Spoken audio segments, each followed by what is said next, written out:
Lettre de plainte très sérieuse, mais surtout très fatiguée, à propos du budget 2026.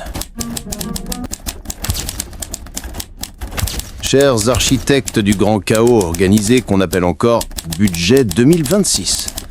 Permettez-moi de vous écrire depuis les profondeurs du désespoir citoyen, là où l'on survit à base de café, d'impôts et d'espoirs déçus en série. J'espère que cette lettre vous trouvera bien. Pas comme nous, pauvres mortels, suspendus entre une réforme qu'on ne veut pas et une suspension qu'on ne verra jamais.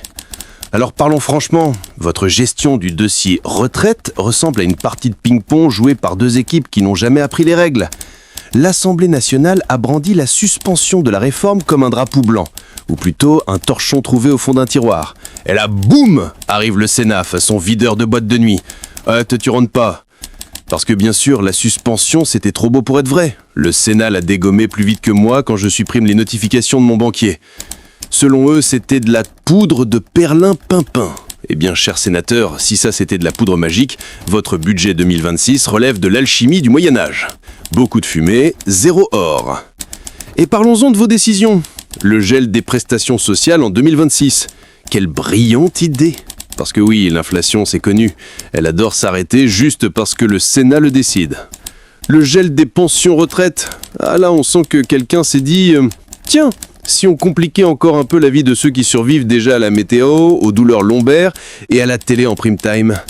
Mais attention, vous avez été généreux. Vous avez épargné les pensions en dessous de 1400 €. C'est vrai que pour 1399 €, on vit tellement dans le luxe que c'était le minimum de nous laisser respirer. Pendant ce temps, la ministre Montchalin appelle au compromis. Au compromis. Comme si vous n'étiez pas en train de faire la guerre des tranchées parlementaires. On dirait des parents divorcés qui se battent pour la garde du budget, sauf que nous, les enfants, on finit toujours avec la pension alimentaire la plus maigre. Bref, entre l'Assemblée qui suspend, le Sénat qui dissuspend, le gouvernement qui appelle à l'amour et au dialogue, et nous qui subissons tout ça comme des figurants oubliés, on a l'impression de regarder une télénovela politique où même les acteurs ne connaissent pas le scénario. Merci pour ce budget 2026, véritable escape game sans sortie, où chaque mesure semble pensée pour tester notre résistance physique et mentale. Merci pour cette réforme des retraites qui revient toujours, tel un ex toxique, même quand on a changé de numéro. Et merci surtout de nous rappeler qu'en France, on ne vieillit peut-être pas bien, mais au moins on vieillit longtemps, parce qu'il faudra travailler jusqu'à ce que mort s'en suive.